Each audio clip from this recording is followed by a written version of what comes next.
Wenn am Wochenend die Massen in die Fußballstadien ziehen, da kann ich es nicht lassen, mich zieht's zum Betze hin.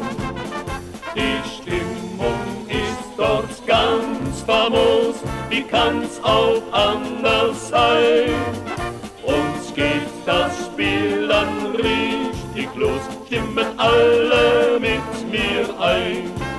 Ole, ole, ole, ola, der FCK ist wieder da.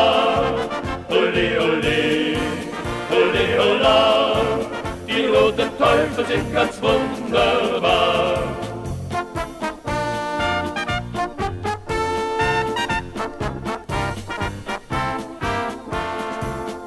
Jeder Club ist uns willkommen, jede Mannschaft gern gesehen. Doch die Punkte werden ihnen abgenommen, bevor sie wieder nach Hause gehen. Das war schon bei Fritz Walters so und wird nie anders sein. Der FCK wird niemals untergehen, darauf stimmen alle ein. Ole, ole, ole, ola, der FCK ist wieder da. Ole, ole, ole, ola, die roten Teufel sind ganz wunderbar.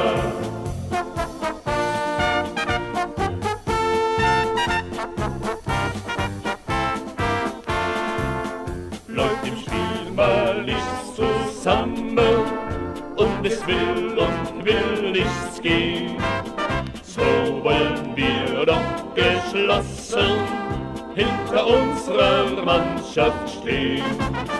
Wenn am Schluss wir dann doch Sieger sind, dann wird es allen klar.